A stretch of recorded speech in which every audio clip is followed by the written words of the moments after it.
Hello, welcome to the show. Today we're going to dig deeper into the collapse of FTX and the role that the Fed and JP Morgan may have played in it. Now, before I get into that, I want to give a little background, context of where I'm coming from. So I spent a good portion of this past year digging into what we call ETHgate and the role that the SEC and JP Morgan played in the kind of lawsuit that the SEC filed against Ripple, and whether there was collusion and sort of this agenda by JP Morgan to slow Ripple down. So I've written about that, I've made videos about it. That's not what we're going to talk about today, but it kind of set me up with this belief that like the SEC they're bad people in it. They're not acting in the interests of U.S. citizens, and that they will use their power to pick favorites and winners and losers, kind of in an effort to promote JP Morgan and Wall Street's interests. I don't think Gary Gensler is honest about his motives. And so I kind of arrived at this place to sort of figure out this FTX thing, kind of with the assumption really that the SEC is not acting in good faith. Now, separately, I have spent a lot of time digging into Tom Luongo's thesis about the motives for the Fed raising rates and kind of tying into the fact that it has really nothing to do with inflation, but it's more about the euro-dollar market. So there's kind of a lot of things that are feeding into what we're going to talk about today. But I do want to request one thing of you if you're watching this. I want you to let go of trying to classify any of the players in this saga as good or bad. I think it's helpful to look at this situation like Game of Thrones or the mob, where there are multiple crime families. Each crime family is sort of a member of a cartel. They all have their own motives. They have their own incentives. They have their own set of resources and tools that they use to protect their incentives. There's probably good, decent people in each of these factions, but they will all sacrifice and sort of absorb collateral damage in an effort to protect their ultimate goal. I don't look at any of these people as like on my side or the sort of good versus evil in this particular context, that they are factions of a cartel that are competing with each other to protect their own interests. It's kind of like the game Risk, where you have all these sort of countries and regions, and they're all battling with each other for control over energy and resources and that kind of thing. So just approach that with this idea that you're going to let go of who's good and who's bad. Because I sort of got confused at first when I started this because I wanted to make JP Morgan and SEC bad and everyone else good. And that can cloud your judgment and your ability in this situation. So, all right, let's first talk about the fact that George Carlin, I think is a funny guy, sharp guy. He misled us to believe that all of these sort of elite money people were all on the same team. You know, he has this sort of famous quote that there's this club and you're not in it. I don't think it's that simple. Geopolitics is more like Game of Thrones, and that there are many factions. There are times where these factions are aligned with each other and they work together. What's more common is that there's multiple factions, and sometimes two or more factions will kind of work together to fight another faction in sort of this kind of war between the Greek gods type of scenario. And that is what we are seeing play out for at least the last 2 years, but this goes back, I think, several decades. And one faction that has a particular amount of power is what we call the European nobility, the European aristocrats, which we can shorthand refer to as Davos, because they tend to meet each year in Davos, Switzerland, for their annual elite meeting. Now, this Davos crowd has a couple of qualities that are important to understand. One, they're old money, hundreds of years old. They have a lot of roles within European royalty, like the kings and queens of various European countries. While it's sort of sometimes perceived that they have little to no power, When you have a ton of money, you have power. You have the ability to manipulate markets, pay off things, etc. So this is the old money European crowd. Centuries ago, this crowd colonized countries of the earth. And, I've talked about this in some of the previous videos. They have some dark qualities to them. I'm going to try to keep this YouTube friendly and not get me in trouble. Let's just say that they are Malthusian. If you're not familiar with that label, Google it. It kind of explains part of their arrogance and their disregard for all of us, is that they see themselves as superior, not only genetically, but in every way, and that their interests far surpass ours. That's not good for us. Trust me. The things that they talk publicly that they would like to enact are definitely not in the interests of regular citizens like me and probably you. Now, this group, Davos, they have a lot of assets. They own like castles and land, and they own banks. They own tons of real estate. They own lots of gold. One thing they don't have a ton of, though, is cash. And to pull off the agenda that they want to pull off, which is sort of this return to feudalism, they need a lot of cash. So how do you get cash? Well, when you own a bank, you have options. Now, the world, though, revolves on US dollars still. And they don't really own any US banks. So fortunately for them, several decades ago, basically after World War II, this concept called the Eurodollar market evolved. And I don't know if it was ever done intentionally, if it just sort of was a byproduct of rebuilding after World War II. But what happened was this: countries like China, for example, Japan, they, in their effort to recover from World War II, they started manufacturing a lot of stuff. And that stuff got sold to Americans. That was part of this whole rebuilding thing. And when you're a big exporter of stuff, you get paid in dollars and you have profit. Well, someone like Japan had a choice, right? We can take this profit in dollars and we can convert it back to our own currency on some sort of foreign exchange market, or we can just sort of put it in a bank somewhere and get yield from it. This is the Eurodollar market. It has nothing to do with the euro currency, and it isn't even really European. It just sort of started there with a couple of banks based out of Europe that let other nations park their money there for interest. Now, in the U.S., especially after 2009, the U.S. banks are under pretty strict rules about what they can do with consumer deposits, or anyone's deposits. They can't go and take risky plays. They can't issue risky loans, or they get in trouble. It violates the rules. So if you are a country and you wanted to make a high yield on your money that you're just parking for a while, you're going to get a better rate if you park it at a bank outside the U.S.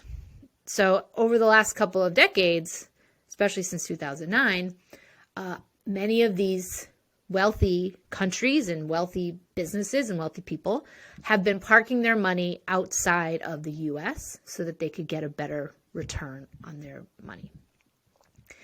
Now, what these banks do outside the U.S., they do what a lot of banks do. They take the money that they have and they lend more of it. It's called fractional reserve lending, and it allows them to kind of get more mileage out of their consumer deposits. So this is how the money supply increases, is when banks issue loans that exceed the amount of money they have in deposits, and the money supply increases. Now, the Fed is well aware that the inflation is an issue, and inflation is an issue for a couple factors, some related to supply chain, which the Fed has no control over, but some of it is related to the actual number of dollars that are in circulation. And the Fed has control over the U.S. banks, and they can say to the U.S. banks, we want you to start to park your money here, which is what the repo market is. We want you to park your money here. We're going to give you a good interest rate. We don't really want you lending it out because we don't want to increase the money supply even more. Let's get some of these debts, loans paid off. Boom. When you pay off a debt, that money disappears. But the Fed has no control over what happens in banks outside the U.S. So they can't fix this inflation problem with banks in the Caribbean or in Europe or wherever. So this is a problem for them. But if they raise rates so quickly, a lot of people who have taken out loans in dollars, whose primary currency is something else, like say you live in Sri Lanka or Indonesia or something, and you've taken out a loan in dollars, and all of a sudden now the dollar is so strong, you're going to default. You might default on that loan, and that kind of what's called breaks the euro dollar market. All these loans that these outside the U.S. banks have issued in dollars are at risk of default because of what the Fed is doing. And this will create a problem for these banks, which these European Davos people own. So this has been the strategy, according to Tom Luongo, which I happen to think makes a lot of sense. It's very logical to me. So I'm kind of going with this strategy or this theory for now. Now, if you understand the eurodollar market, you also understand the crypto stablecoin market. They're pretty much the same in that you have real dollars that started out in someone's bank, even in the US, and they get pulled out of the US banking system and deposited into another type of bank that the US banking system does not control. And so the exchanges, like FTX, for example, I could take my $100 from my regular Wells Fargo bank account or whatever, move it over to FTX. Now, FTX has some actual cash, and my money gets converted to some kind of crypto token. And this can also feed into a lot of speculative lending. You know, crypto lending was very popular in the last couple of years. The yields were very high, and a lot of fractional reserve lending was going on. So what happens in reality is that $100 can turn into $10,000 very quickly, and the money supply increases. And someone can take this amplified crypto money and convert it back into fiat. And now you have created new money that's usable in the real world, not in the non-crypto world. And this kind of contributes to this problem of the money supply increasing and the Fed not having anything they can do about it. Now, Jerome Powell has said publicly that he doesn't have a problem with Bitcoin and that stablecoins are the issue.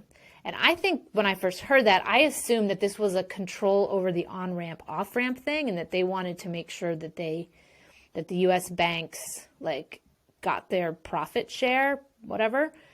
I don't know if it's that simple, and it's more, or it actually maybe is simple but in a different capacity, that the Fed has one product. Their product is the U.S. dollar.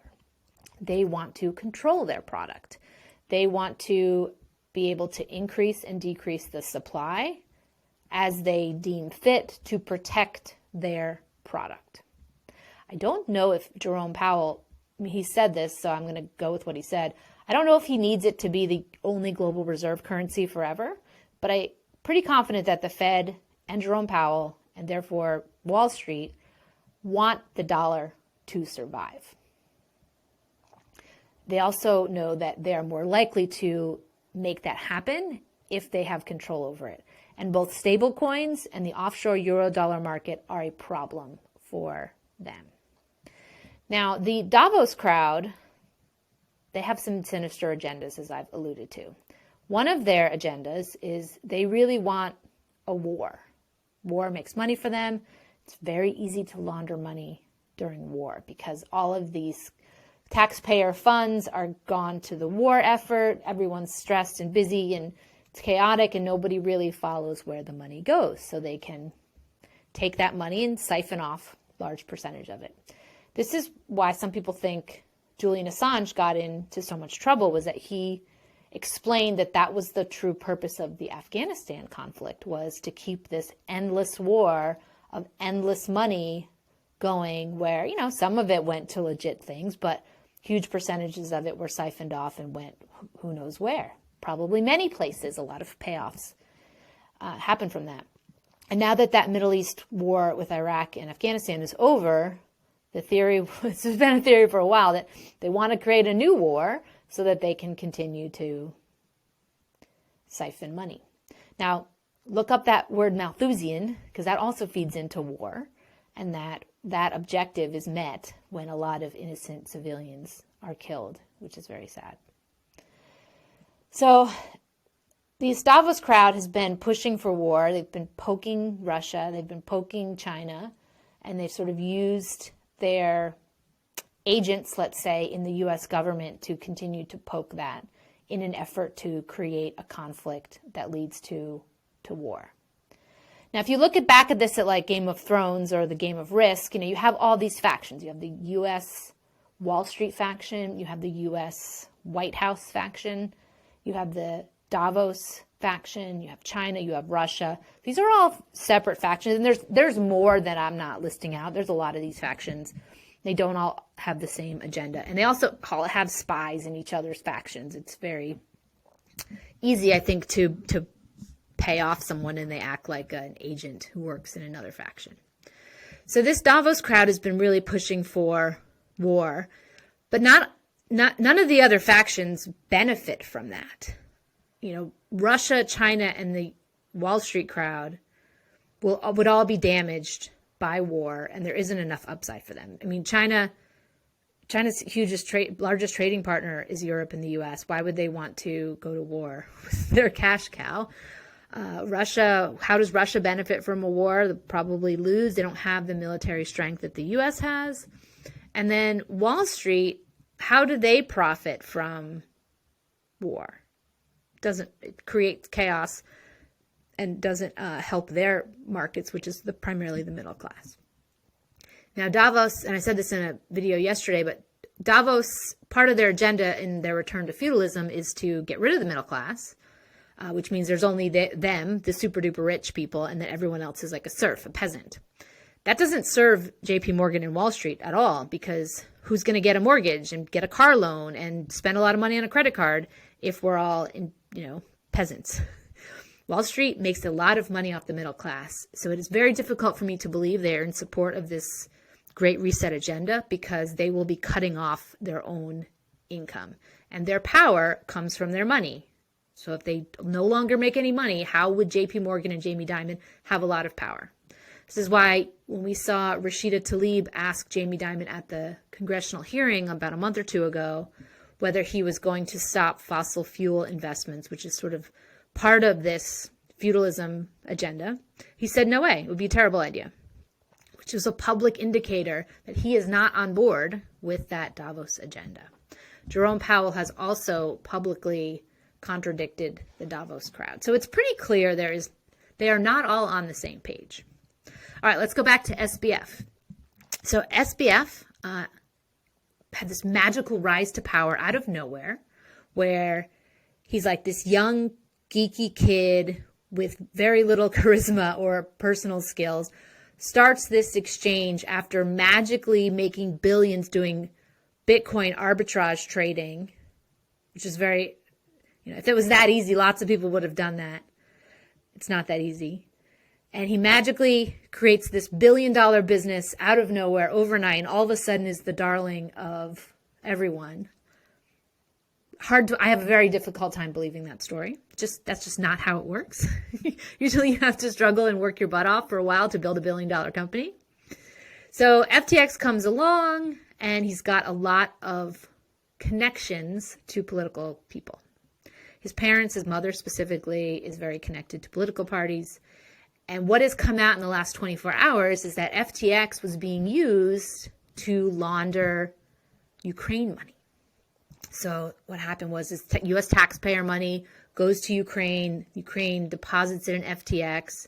And it's kind of like a mixing service, a little bit like Tornado Cash, where the funds get all mixed up and then they can get siphoned into various accounts that can then withdraw them out for various purposes. And SBF had been on this bender of buying these other companies. So he was about to have this arrangement where they could not just do this with FTX. He could do it with Voyager. If he was going to buy Celsius, he could have this whole set of holding company entities where they could be funneling and laundering money in a variety of different ways. So why would JP Morgan and the Fed have a problem with this? Well, they're massively increasing the supply of dollars by doing all of this leveraging, they call it in finance, with stablecoins.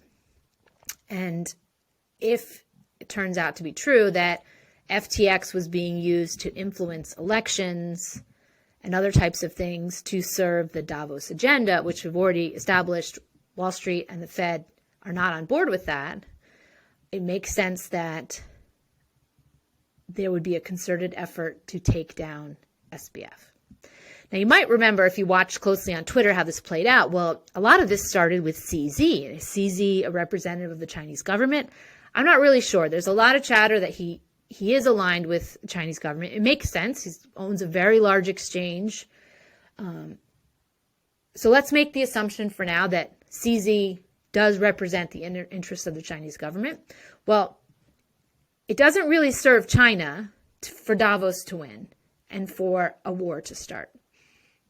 I don't really think China would benefit from that.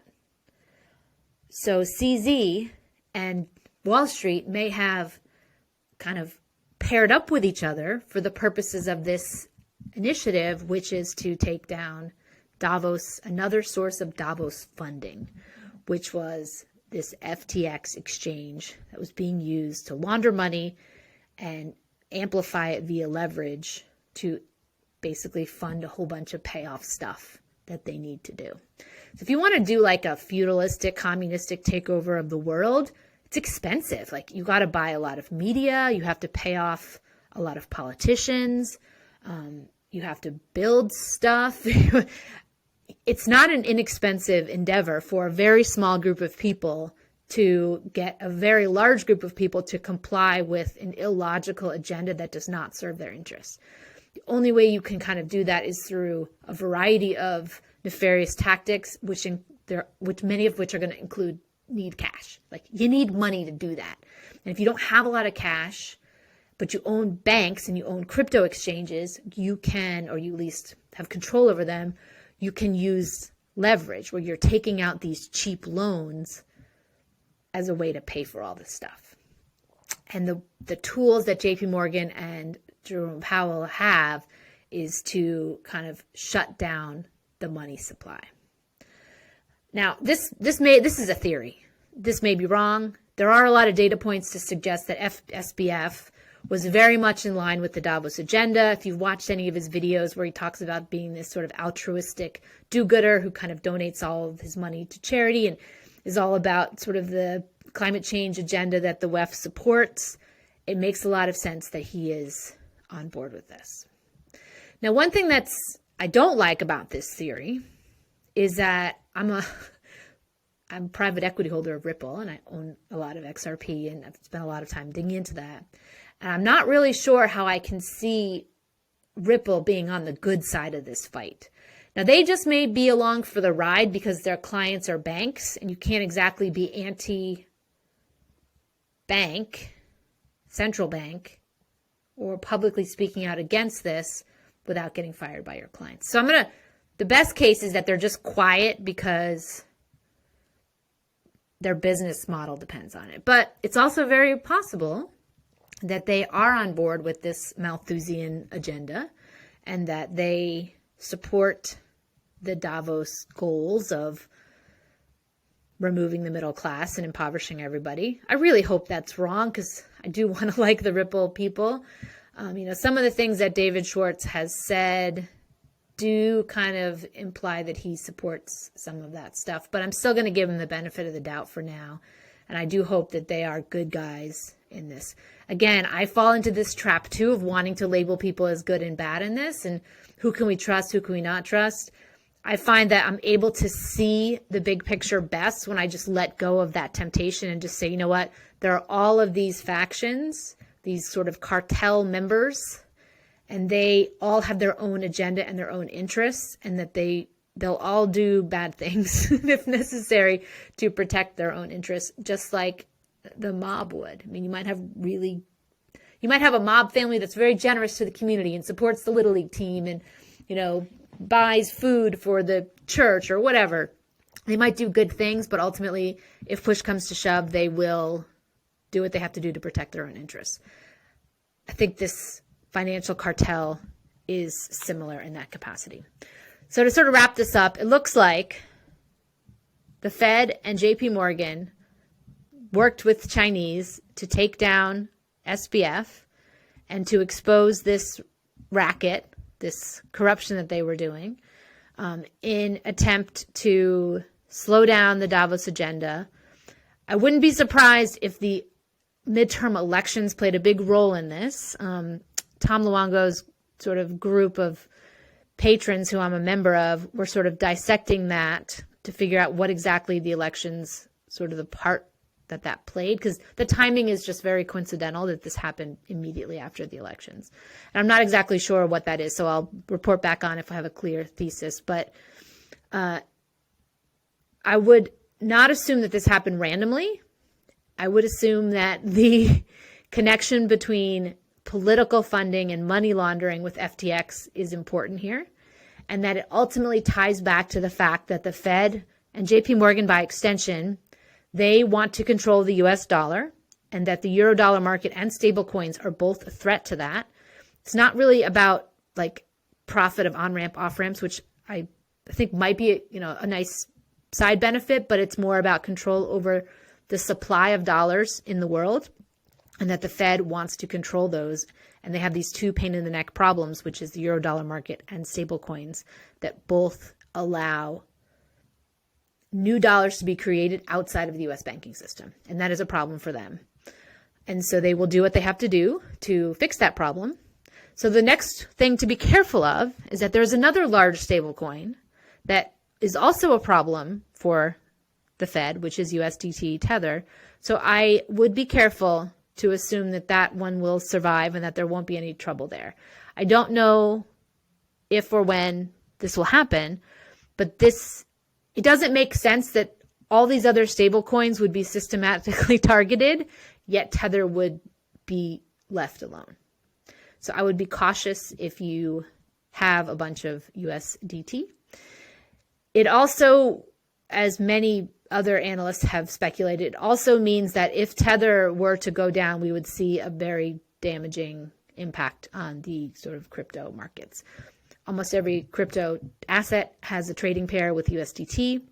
Most exchanges, especially where you do sort of a market maker type thing, they all trade with USDT. So if all that liquidity for some reason was gone, that would really mess up trading. So just please be aware that that is a possibility. I don't want that to happen, but my goal here is to help everyone stay 2 steps ahead and sort of look at what the next likely scenario possibilities could be. And there's a lot of data points indicating that USDT would be next. And I'm not the first one by any means to hypothesize that. So you probably have heard that theory elsewhere, because I certainly have. But I didn't fully understand why USDT would be so important until I understood that the Eurodollar market and these offshore dollar markets are a big problem for the Fed as they look to take control of the dollar supply.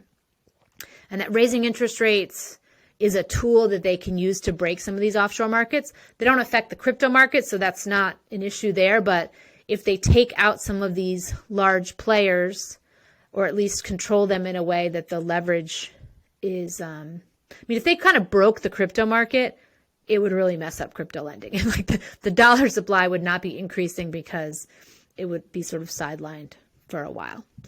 I'm not fully clear, to be honest, what the Fed's long-term goal is here. Let's say they take back control of the dollar and now they are able to issue their own official stable coin, or they say only US banks can issue stable coins.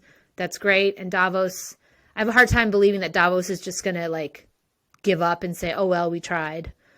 But this might just be an ongoing war that's fought for a long time. And if we get a victory against Davos, meaning they're set back, it buys humanity maybe a couple of decades at best. So we'll see.